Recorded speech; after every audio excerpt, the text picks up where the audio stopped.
Hello, and welcome to this portion of All Things Timpani. We're going to go ahead and take on a project today from our book.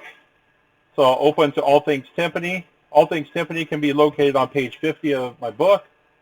And what we're going to tackle today is the issue of measuring for a timpani head correctly.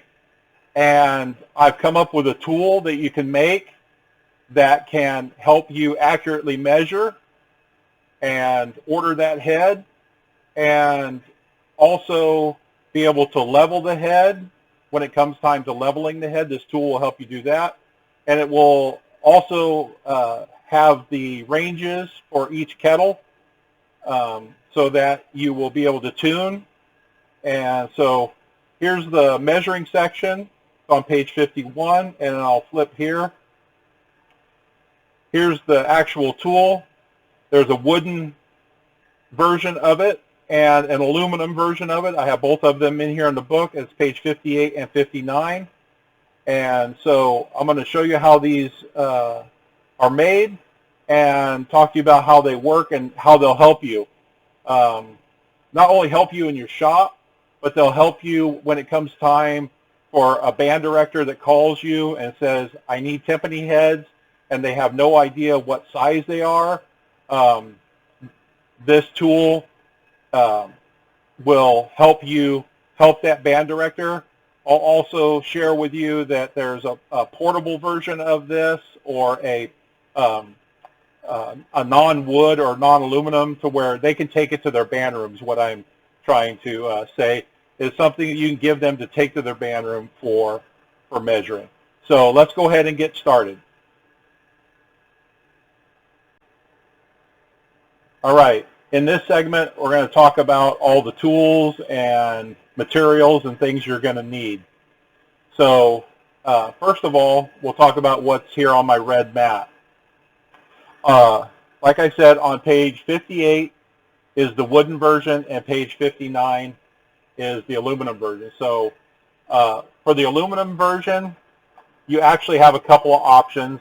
I bought my aluminum from McMaster-Carr. A lot of the parts that I'll share with you are all McMaster-Carr. So I have, back here, I have an aluminum version. So this one's not finished yet, but I'm just showing you the aluminum. This is 1/4 inch thick aluminum by 1 inch wide by 3 feet long. So that's the silver aluminum version. And the silver aluminum version, the McMaster-Carr number is 8975K596. And all these different things I'll make sure to post in the bottom of this video. The other one, I haven't played with it yet, is I bought some black anodized, same dimensions from McMaster-Carr. And it is number 7083T26. This one right here, this was just my prototype. I went to the hardware store and got some 1/8x1 aluminum from Home Depot, I think this one, or Ace Hardware. Anyway, eighth inch thick. Like I said, the prototype is too thin. I had to go to 1/4 inch. But this is my prototype. All right, that's the aluminum. Next is just a basic yardstick. As you can see back here, and I'll lift it up a little bit. This is just a Lowe's standard yardstick, and you can make this project out of that yardstick. So that's what we have here. And then in the intro, I was speaking of portable versions of this stick. This is just a paper version that can be made and folded up and handed to a band director. This one here. And then this other one, because again, I'm a percussionist, I have some leftover white drum laminate, what wraps around the outside of the drum wrap. And so I make these also out of the thin laminate to give to band directors for measuring. And these here, the band directors are really good about it. They return them. You know, you do what works for you in your shop. But these are some portable ones where they can actually take them to their band room, lay them across the timpani, and get their measurement. Okay, so there's the aluminum, there's the wood. Okay, next I'm going to go ahead and bring into view here some of the screws that I use. So these are knurled screws, 1.5 inches long. This is my preferred one in the beginning. This is what I settled on with my tool. Much bigger knurled handle, and it actually has a pinpoint tip. Okay, so my preferred one, McMaster card number 9007 9A546. That's my preferred one. And the reason why I preferred it is this tip. When it comes to leveling the head, especially from tension rod to tension rod, that little step gives you a really nice focal point for when it touches the rim. And again, I'll show that in another video when it comes to actually leveling the head. We're just worried about making the tool today. And then the knob that will be needed, just a basic brass knob. And again, if you have a lathe, you can turn all these on your lathe if you wish. But the brass knob is a McMaster card number 5125K21. Quarter 20 thread on all of these, 1.5 inches long, and 3/4 diameter knurled knob. So there's the knobs, and I'll set that aside. So other things you will end up needing for the project is you'll need a Heli-Coil, quarter 20 Heli-Coil, and you'll need the Heli-Coil if you make the wooden version. You will not need the Heli-Coil if you have the aluminum version.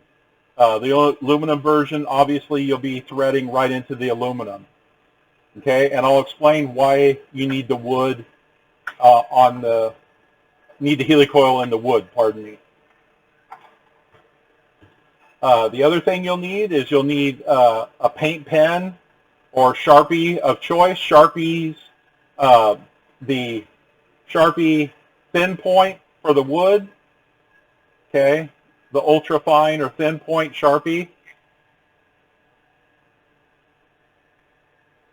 And then the thin paint pens for the aluminum for the markings. So your choice on that. Okay. Next things, for drilling the hole in the aluminum, you'll need a 13/64 drill bit. So just go ahead and you'll get yourself a 13/64 drill bit. I use a spring punch for punching all my holes. You'll need a countersink, not necessarily the countersink, but to deburr the aluminum just a little bit so then you can start your thread. And then for the aluminum version, a quarter 20 tap. Okay? All right, so if you don't want to buy anything from McMaster Car, so like I said earlier, this is a knob that I made on my lathe,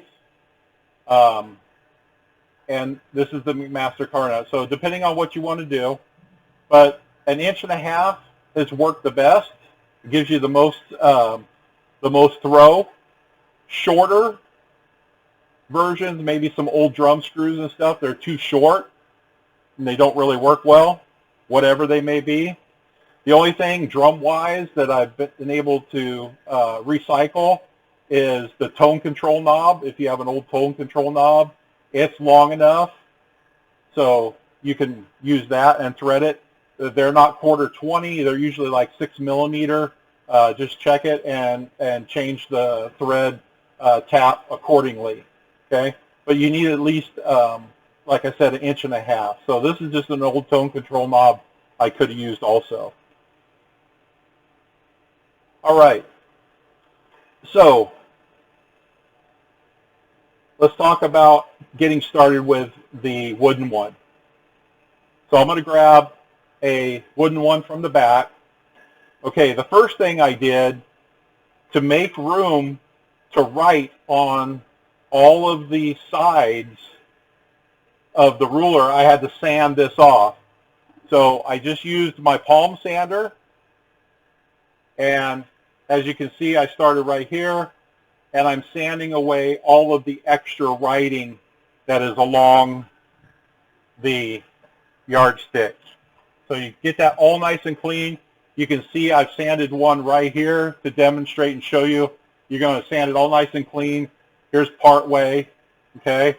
So you want to make sure that you clean up your yardstick. All right. So from there, from that point, you will start putting your measurements onto the yardstick. Oh, I kind of got ahead of myself. Pardon me. We'll need to drill our through hole. Okay, so I got ahead before we do our markings. If you get ahead, that's fine. It's not going to be like super tragic. Okay, so as you can see, here's my completed one with the Heli-Coil. So I've drilled my 13/64 hole in the wood.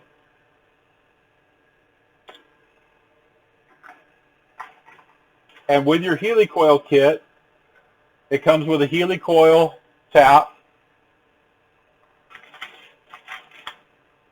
and the insert tool. Okay.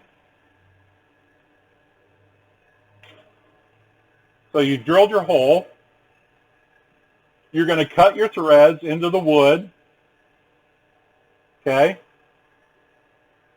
Once you cut your threads into the wood, you then take your Heli-Coil and you thread it into the wood.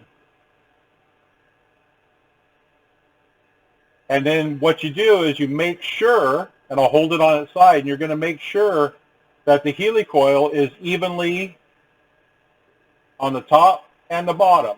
Just make sure it's even. Then go ahead and take your insert tool out. And once you take your insert tool out, again, you're going to be even and flat and flush on the top and flat and flush on the bottom. Now, the reason why we need to have the Heli-Coil in there is that if we were to use a double nut, like I've set up here, a 1/4 inch nut on the top and the bottom gets in the way of what it's going to be used for in leveling the head. So for accuracy, we need to be having threads through here so that we don't use a bottom nut, but we use the top knob, knurled knob, to clamp it in place. So we don't want that. This is why we use the Heli-Coil in the wood. Okay, so back to here, we're flush on the top and flush on the bottom. Everything's good. Now to lock this in place, just grab your favorite super glue. Doesn't matter. Grab your favorite super glue, crazy glue, and you're going to go ahead and you're going to put a dab in a circle of crazy glue, super glue around the top and the bottom. Let it set aside to dry, and that will lock that Heli-Coil into the wood. Now what you might have to do after it's dry, which I have to do almost every time, is a little bit of that super glue gets in the threads. So I take a 1/4 thread and just clean the threads out to make it nice and clean and smooth so that the knob will go through.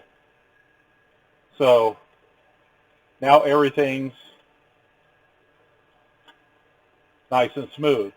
And this is why we don't want that nut on the bottom. We want that knob on the top, because now the knob locks our depth for seating and leveling our head across from lug to lug, tension rod to tension rod.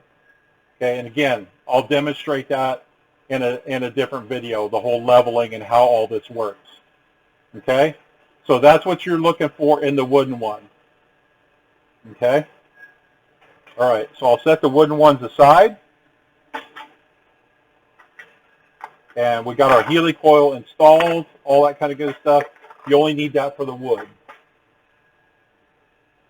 All right, let's talk about aluminum. All right, same thing. You're going to drill a hole, that 13/64, and I believe I might have skipped it, but you are placing that hole 1 inch from the one end. So 1 inch in. So at the 35-inch mark, I have my yardstick laying here next to it. So centered, 1 inch in. And you'll use your spring punch. You'll drill it.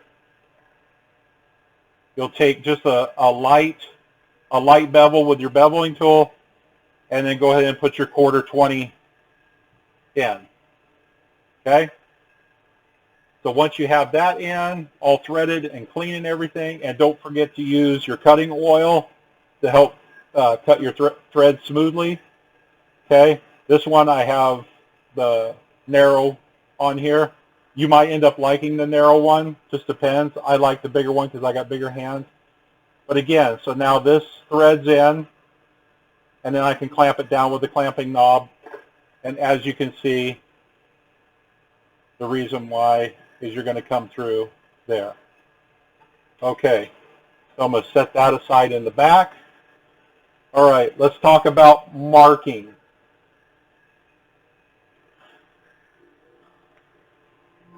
The marking of the head is going to go, pardon me, flip it as if you can read it, but I'll at least get it the correct direction. The markings are going to be in correlation with the Evans and Remo numbers. So like for instance, this is the Adams section, okay? And if I look at a 20-inch bowl size on an Adams, it is a 2300 on the chart. Okay, so now, if I line this up, you'll see that that each inch lines up with each mark in its 2100 or 2500 for 25-inch, etc. So what I'm getting at is if you look at the Remo chart, it's a 2300. On the Evans chart, it's a 23, meaning that they work together except for Evans drops the zeros. So here we are. The directions on here.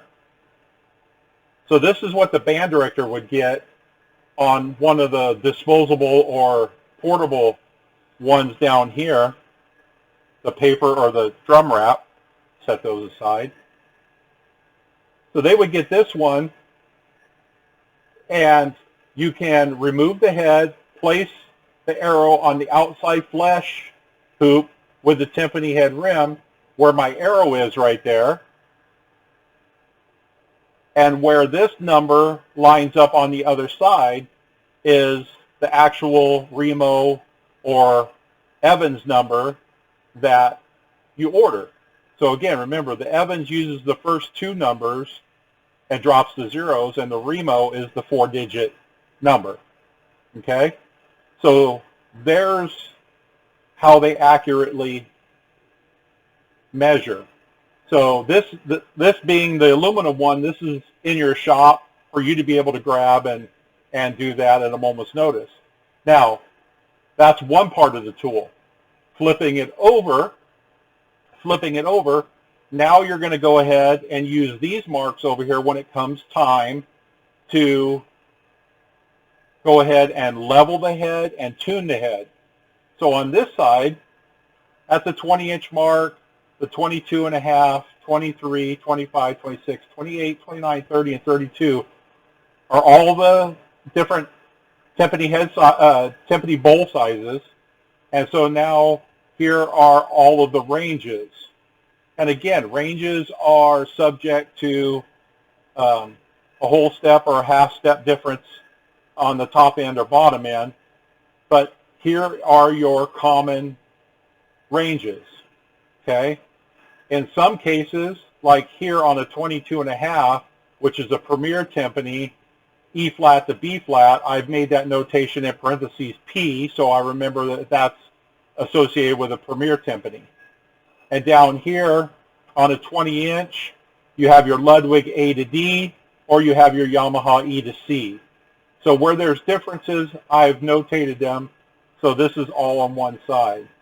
So again, you have a tool here that is multifunctional, and we're going to go ahead and pause here, and I'll go to setting up a quick demonstration of how the leveling part works, but I'm not going to go into great detail, but I at least want to attach a sample to this video so that you further understand where this tool is going, besides helping with measuring for Timpani head size and helping your band directors out.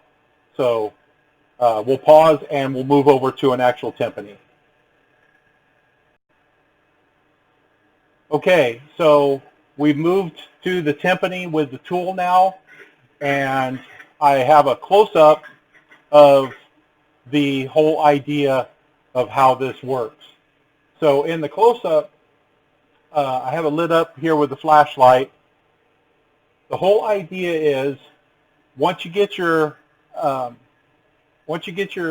tension rods seated and you're starting to pull tension up and things like that, and you need to count exactly how many revolutions, is as you're starting to get mission critical on how many more turns you need to get to that balance point, that's where this tool comes in. Okay, so you can see for this particular Yamaha Timpani I'm using for demonstration is this one here. I have it all leveled and everything. It's all great, so I'll be able to mess with it a little bit for you. I have it set to where the pointer is just touching the top of the rim. So now that's my number one lug. Now, the next thing I will do is I will take the tool, and then you'll see in the split screen, I'll grab the tool, and I'm going to pick it up from that number one lug, and it's set and it's tight. Now I'm going to pick it up, and I'm going to reverse it over to the other lug and set it out. And now I'm going to take my flashlight, or if you're in a better lit room, you'll see it, and you will look and see. And like I said, I've already set this Timpani, but for this whole demonstration is if the Timpani rim if you got it too many turns, there's going to be a gap between that pointer. So then you need to loosen the screw until it comes up and touches the pointer. Now you know lug number 1 and number 2 are exactly level with each other. Then you go from lug 2. Now go ahead and go from 2 to 3. Check. 3 to 4. And again, either tightening or loosening with the lug wrench until you get it to just barely touch. So I'll go back here to where I was at. On the close-up cam, there you go. And I'll try to demonstrate this for you. So if I was to tighten it up too much, I should start to develop a gap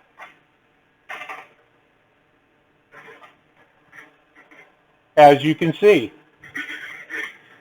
There's about 1/8 of an inch or so gap between the pointer of my gauge, of my Timpani tool, and that.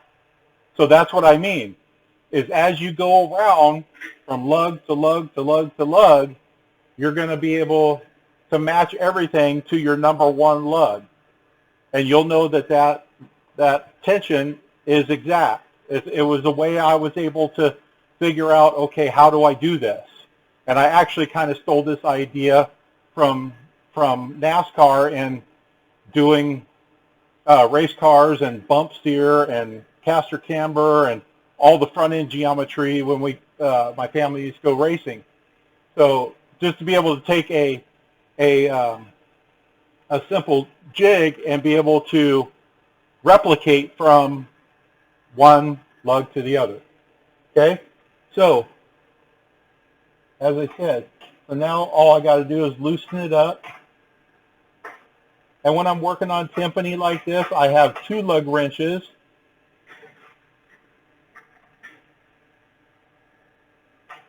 I have 2 lug wrenches so that I can move things together.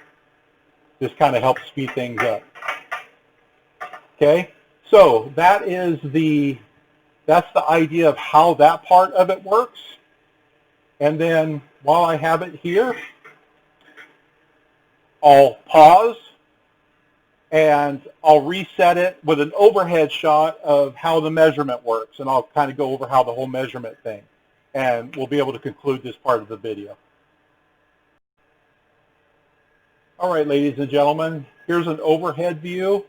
We're going to wrap up the video with showing you the whole Timpani measurement part of the jig.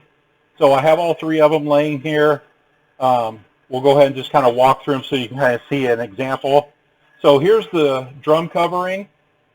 Again, you can remove the Timpani head for the absolute most accurate, but you can also kind of cheat, because we all know the flesh hoop hides right underneath the corner of where I'm showing over here on this lug right here. So you can point the arrow right to the very edge, and you go right over to the other lug, and this is a 3100. So you would order a 3100 lug to lug, measurement to measurement. Okay? So this is the one that you could roll up and give to your band director. Okay? And again, on the back side, if you want to make these for your band director to keep, you could even make them a wooden one without the leveling mechanism on it, just with the measurements. So anyway, there's that one. Okay? Again, same thing, wooden yardstick, lining our arrow up to the edge, and over here we have a 3100. And finally, our aluminum one. And so with that, showed you how to make a tool to help making your tuning and head leveling easier. On the opposite side, it has all your tuning ranges and all of the Remo/Evans numbers for your common timpani head ordering sizes. All right, thank you for tuning in. I hope that you have the chance to make one of these versions for your shop and maybe some to go for your band directors. Again, hope this is a welcome addition to your shop. Again, if you like what you see, click the like and subscribe. And at the bottom of this video, I'll make sure to put all of the materials and things connected to this project down there. Also, don't forget that detailed outlines and drawings and pictures of this project are available in my book, and that is through NAPBIRT. You can get it from them. And again, thank you for watching.